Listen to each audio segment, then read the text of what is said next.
ये देखो, ये नंबर 4 चैप्टर है, सांवले सपनों की याद।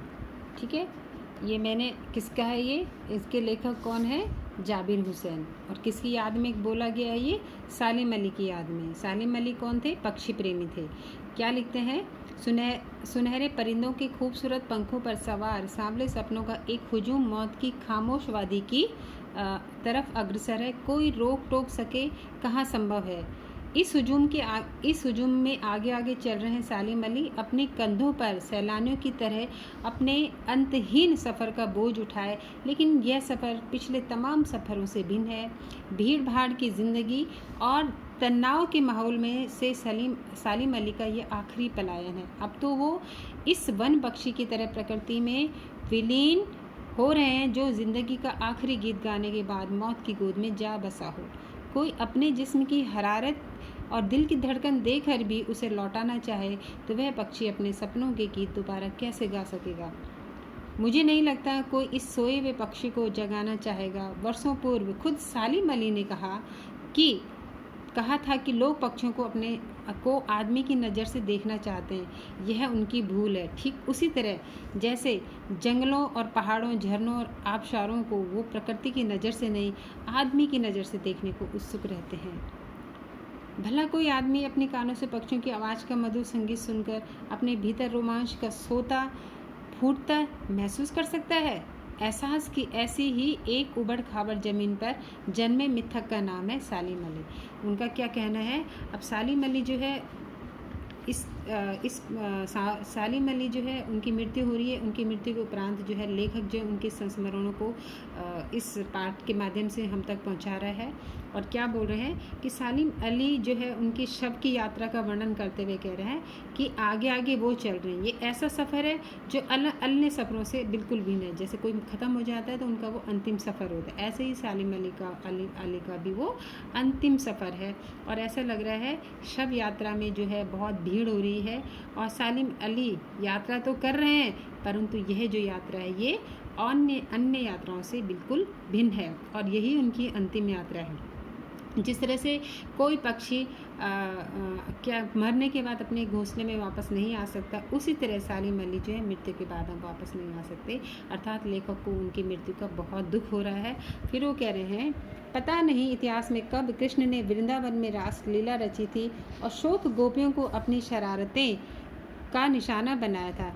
कब माखन भरे भांडे फोड़े थे और दूध छाली से अपने मुंह भरे थे। कब वाटिका में छोटे छोटे किंतु घने पेड़ों की छाया में विश्राम किया था। कब दिल की धड़कनों को एकदम से तेज करने वाले अंदाज में बंसी बजाई थी। और पता नहीं कब वृंदावन की पूरी दुनिया संगीतमय हो गई थी।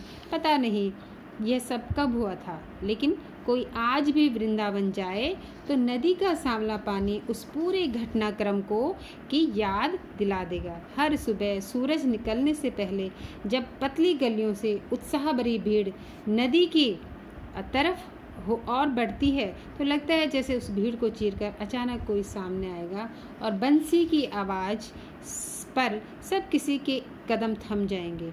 हर शाम सूरज ढलने से पहले जब वाटिका का माली सैलानियों को हिदायत देगा तो लगता है जैसे बस कुछ ही क्षणों में वो कहीं से आ टपकेगा और संगीत का जादू वाटिका पर छा जाएगा, वाटिका के भरे पूरे माहौल पर छा जाएगा। वृंदावन कभी कृष्ण की बांसुरी के जादू से खाली हुआ है? वृंदावन कभी किसी कृष्ण की बांसुरी की जादू से कभी खाली हुआ है क्या? मिथकों की दुनिया में इस सवाल का जवाब तलाश करने से पहले एक नज़र कमज़ोर काया वाले उस व्यक्ति पर डाली जाए जिसे हम सालिम अली के नाम से जानते हैं। उम्र को शती तक पहुंचने में थोड़ा ही समय बचा था। संभव है लंबी यात्राओं की थकान ने उनके शरीर को कमज़ोर कर दिया है और कोई कैंसर जैसी जानलेवा बीमारी उनकी मौत का कारण बनी हो, लेकिन अंतिम समय तक मौत उनकी आंखों से रोशनी छीनने में सफल नहीं हुई। तो पक्षियों की तलाश उनकी हिफाजत के प्रति समर्पित थी। सालिम अली की आंखों पर चढ़ी दूरबीन उनकी मौत के बाद ही तो उतरी थी। अब ये सुनो, यहाँ पर क्या कर रहे हैं, तुलना कर रहे हैं भगवान श्री कृष्ण से। वो क्या बोल रहे हैं, जिस प्रकार से जब हम क्या है, हमें पता है भगवान श्री कृष्ण जो है वृंदावन में जब जो है ब्रिज में जब रहते थे, तो उनकी जो स्मृतियाँ हैं आज भी वृंदावन में जाएंगे तो लगता है कि भगवान श्री कृष्ण हमारे आसपास ही है, क्योंकि उनकी जो छवि है, उनके रहने का, उनके बैठने का, उनके उठने का जो अंदाज़ था, या जो भी उनकी छवि मानव जगत में इतने बरसों सदियों तक आज भी जो है उनकी छवि मन मस्तिष्क पर छाई हुई है। तो आज भी जो है ऐसा लगता है, अगर हम वृंदावन जाएंगे ऐसा लगता है मानो श्री कृष्ण हमारे आसपास ही। ठीक उसी तरह से सालिम अली के लिए भी वो लेखक कह रहे हैं कि जब कोई व्यक्ति ये वृंदावन जाता है तो जहाँ पर भगवान श्री कृष्ण ने रास लीला रची थी, तो और गोपियों के साथ जो है उन्होंने खेल क्रीड़ाएँ करी थी, तो ऐसा लगता है कि आज भी श्री कृष्ण ऐसा लगता है कि हमारे सामने खड़े हो गए, हमें सामने हैं और वो बांसुरी बजा रहे हैं, और बांसुरी इतनी मोहित कर रही है अपनी ओर कि हम लोग जो हैं भूल जाते हैं कि वास्तव में हमारे पास श्री कृष्ण नहीं है। ये तो सिर्फ उनकी उस छवि की उस छवि जो इमेजिनेशन थी, जो कल्पना थी, जो उस सदी में जो उन्होंने हमारे प्रति, हमारे मन में जो अपनी छवि बैठा के रखी, ये उसी छवि का अंश है जो हमें आज इस वृंदावन में दिखाई दे रहा है। उसी प्रकार से जो सालिम अली की मृत्यु के बाद भी ऐसा लग रहा है मानो आज अभी हमारे सामने आ जाएंगे, क्योंकि सालिम अली जो है पक्षियों के इतने प्रेमी थे, इतने पक्षी प्रेमी थे कि हर एक पक्षी जो आज उनके मरने के बाद लगता है पक्षी जगत ही सूना हो गया है।